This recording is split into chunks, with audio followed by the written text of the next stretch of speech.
ಟೀಚರ್ಸ್ನ ಎಷ್ಟು ಚೆನ್ನಾಗಿ ಮಾಡ್ತಾರೆ.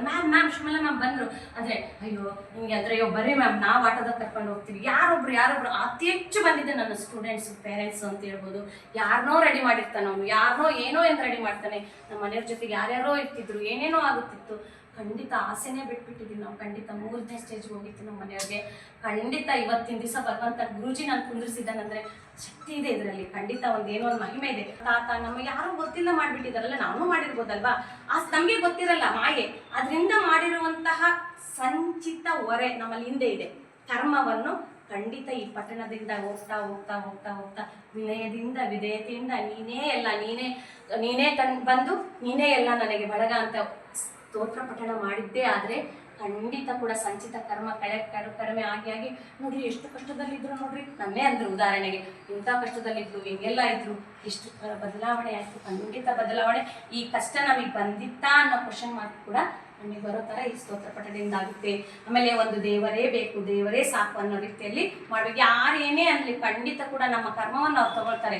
ನಿಜವಾಗ್ಲೂ ಕೂಡ ನಮ್ಮ ಕರ್ಮ ಕಳಿಬೇಕಂದ್ರೆ ಆಡ್ಕೋಬೇಕಂತ, ನಮಗೆ ಕೇಳ್ಸಂಗೆ ಆಡ್ಕೋಬೇಕಂತ. ಆಡ್ಕೊಂಡ್ರೆ ನಾವೇನು ಮಾಡ್ತೀವಿ, ವ್ಯಾಪ್ರರಾಗಿ ಅವ್ರು ವಾಪಸ್ ಅವ್ರಿಂದ ಜಗಳಾಡಿ ಮತ್ತೆ ರೋಗರ ಎಲ್ಲರ ಬೇಡ ಆಡ್ಕೊಳ್ತಿದ್ದಾರೆ.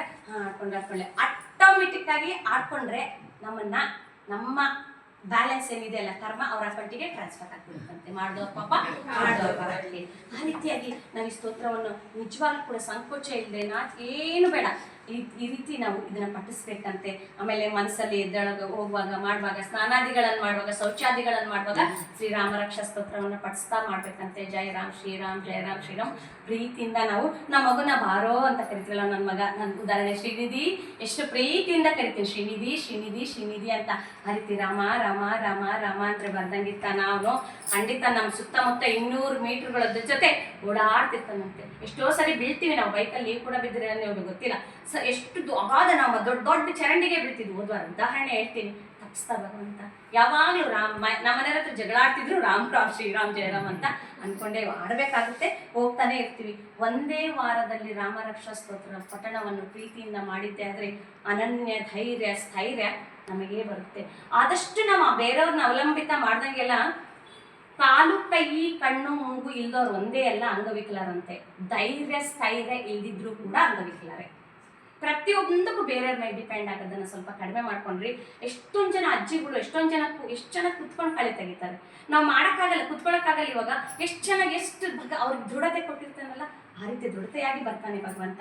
ಆಮೇಲೆ ಬರ್ತಾ ಬರ್ತಾ ಕ್ರೋಧ, ಮತ್ಸರ, ಸಂಶಯ, ಹೊಟ್ಟೆ ಕಿಚ್ಚು, ಪರಿಷತ್ ವರ್ಗಗಳನ್ನು ರಾಮ ಏನು ಮಾಡ್ತಾನೆ ತೊಳಿತಾ, ಕಲ್ಮಶವನ್ನೆಲ್ಲ ಹೇಳಿದ್ರು, ಕಲ್ಮಶವನ್ನೆಲ್ಲ ತೊಳಿತಾ ಬರ್ತಾನೆ. ಶಾಂತರೂಪರಾಗ್ತೀವಿ, ಮತ್ತೆ ಪರಹಿತ ಕಾತರತೆಗೆ ಒಳಗಾಗ್ತೀವಿ.